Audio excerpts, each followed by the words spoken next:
नमस्कार, मैं श्रेया यादव। आप देख रहे हैं वाराणसी के शीघ्र स्थित होटल वरुणा में जायसवाल क्लब द्वारा आयोजित तृतीय राष्ट्रीय कार्यकारिणी की बैठक पर क्लाउन टाइम्स की विशेष कवरेज।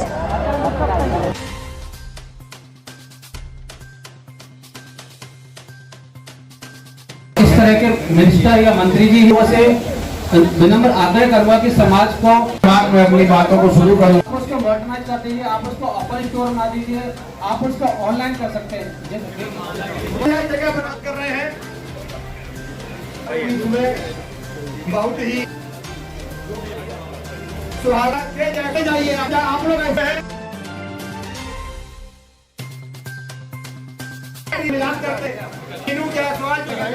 लालमणि जी, आप सभी लोगों को युवा जो जनपद युवा के लोग जायसवाल जी और आप स्वागत देकर के बाहर नहीं है उनका कुछ देख चल करके आए हुए हैं। आशीर्वाद आपको मिलता रहे।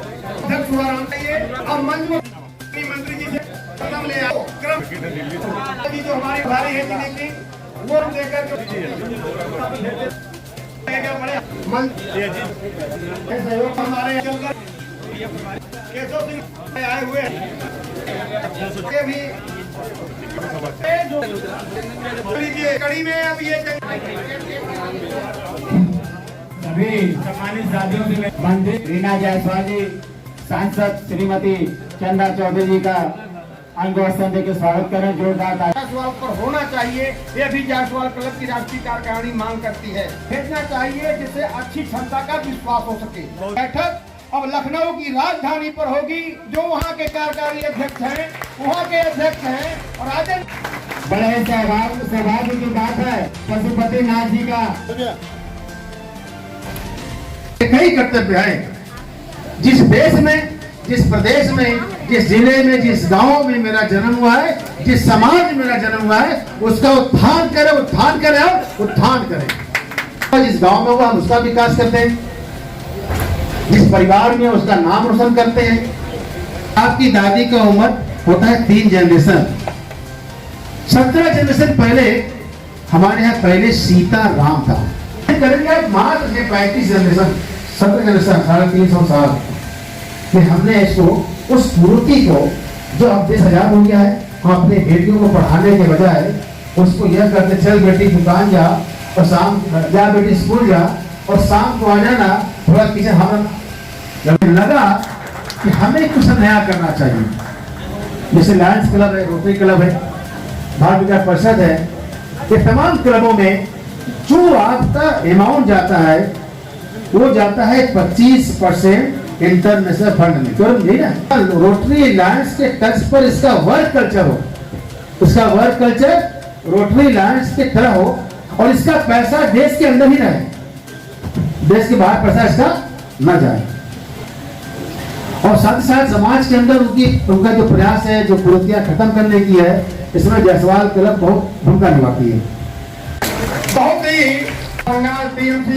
है और जहाँ पे चल चल के वो लोगों के पास जाती है। आज भी वो मुख्यमंत्री होते हुए भी ऐसी मुख्यमंत्री है कि भाई जीती है तो भाई बगल में आसपास के पड़ोस के लोग आते हैं उनसे मिल रहे हैं। यही चाहता हूँ कि आप लोगों का आशीर्वाद हम लोग को मिलता रहे। मंत्री जी, आज जायसवाल क्लब का बैठक है, आप क्या संदेश देना चाहते हैं समाज को? जायसवाल क्लब की 2 दिवसीय यहाँ पर राष्ट्रीय कार्यकारिणी हो रही है, जिसके अध्यक्ष मनोज जी हैं। पूरे देश से करीब 20 से प्रदेश के लोग आए हुए हैं। लोगों ने यहाँ पर मंथन करते हैं, समाज की जो कुरीतियाँ हैं उनको बदलना।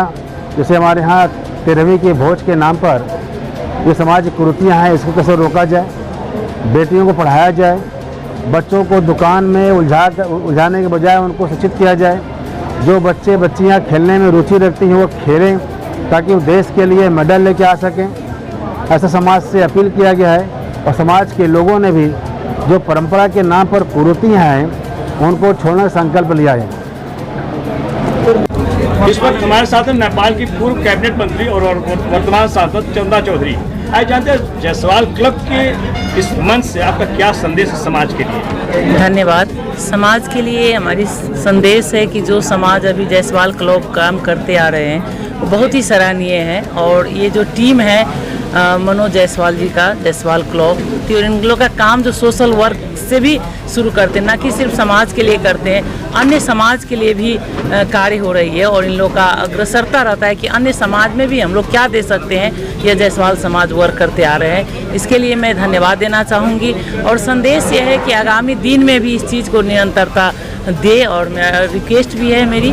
और ख़ासकर मैं संदेश ये भी देना चाहती हूँ कि मनोज जी अध्यक्ष है, लगायत इनके पूरे टीम पदाधिकारी और महिला के नेतृत्व में और युवाओं के, कि नेपाल में भी ऐसे स्वजाति का जो जायसवाल के नेपाल में भी है, जो हम लोग नेपाल से हैं, तो एक गेट टुगेदर होना चाहिए और नेपाल में भी वर्क हो, ताकि इस वर्क को लेके जायसवाल समाज के कारण नेपाल और भारत का मित्रता जो है और ऊंचाई पर जाए, जो है एक संदेश दे, ताकि दोनों प्रधानमंत्री जी को भी लगे कि हम लोग जो है कुछ कर रहे हैं, और नेपाल भारत मित्रता पर भी ये बहुत अच्छा जो है एक संदेश जाएगी।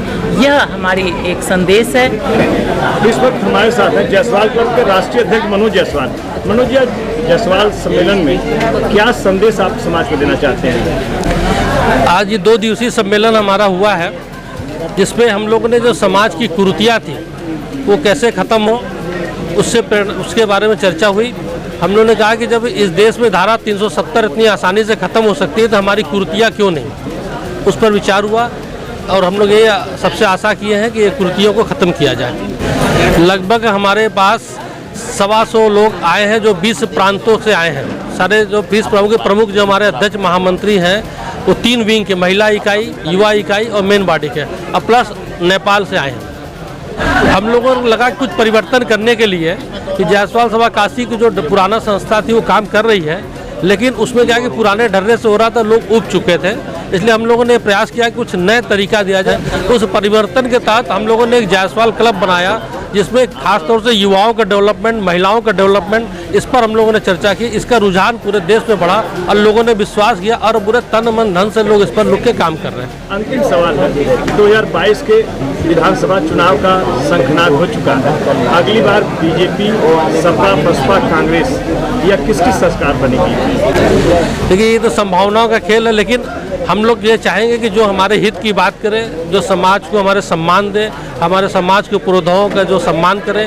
हमारे डॉक्टर काशी प्रसाद जी के नाम पर मूर्ति लगे। अभी तक तो भारतीय जनता पार्टी की दिख रही है भैया। क्लाउड टाइम से बातचीत करने के लिए आपका बहुत बहुत धन्यवाद। Thank you. I came from Tamil Nadu. My name is Tilakabama, Jaiswal Club Mahila President. We are here together all over India to give a message that we have to attain a political power, because the number is now very important. So unity is the very important. That's why we are gathered here. And women empowerment is most important for us, for community and society. So we are encouraging women empowerment and youngsters job and education opportunities. The government have to share all the opportunities according to their caste-based census system. That is the main thing we are asked the government to do.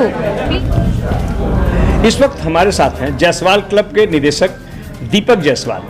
Jaiswal club जो संगठित की गई है, इसका एक उद्देश्य है कि हमारे 100 जितने भी बिरादर भाई हैं, या जो इसमें बहुत से गरीब लोग भी हैं, मध्यम वर्ग के भी लोग हैं, जो आज भी बहुत सी जीवन शैली से बहुत ही ज़्यादा मतलब उनकी दूरियां हैं। जो हमारी अपनी सोच है, इस अपने सब भाइयों के साथ एकत्रित होकर परिवार के संग सम्मिलित होने का, कि सभी लोग को रोज़गार, नीचे वाले भी हैं उनकी मदद, और अपनी मजबूती वो अपने कार्य से और इतना अच्छा काम करें कि कल को हम ये चाहते हैं हमारे सब बिरादर या हमारे समाज के लोग ऐसी मजबूती लाएं कि हम दूसरे अन्य समाज के भी सहयोग कर सकें। तो आगामी विधानसभा चुनाव 2022 में सूबे में योगी सरकार होगी या कोई और? कंफर्म है योगी सरकार ही होगी, और कोई सरकार आने का कोई तात्पर्य ही नहीं है। जो उनके कार्य है, जो उन्होंने कार्य किया है, अकल्पनीय है, वो हम लोग सोच भी नहीं सकते हैं। मोदी सरकार जो कर दी है और जो योगी सरकार कर रही है, वाकई में हम उनकी तारीफ करते हैं, और पूरा समाज और पूरा जायसवाल और बनिया समाज उनके साथ है। सर्वप्रथम जायसवाल क्लब की जो स्थापना की गई, इसका मुख्य उद्देश्य है कि समाज के संगठन को मजबूत करना, और जब तक हमारे संगठनात्मक हमारी मजबूती नहीं रहेगी, ना तो हम समाज का विकास कर सकते हैं, ना अपने देश का विकास कर सकते हैं। ब्रिजेश जी, राजनीति की बात आप कर रहे हैं तो अगली 2022 के विधानसभा चुनाव में जी अगली बार योगी सरकार होगी या कोई और? अगर हमारे समाज पे विशेष ध्यान देगी तो निश्चित तौर पे ये योगी सरकार फिर दोबारा आएगी। क्लाउन टाइम्स ब्रेकिंग न्यूज की खास खबरों को देखने के लिए हमारे YouTube चैनल को लाइक करें, सब्सक्राइब करें, बेल आइकन को प्रेस जरूर करें। क्लाउन टाइम्स की खबरों को फेसबुक पेज पर देखने के लिए पेज को लाइक जरूर करें।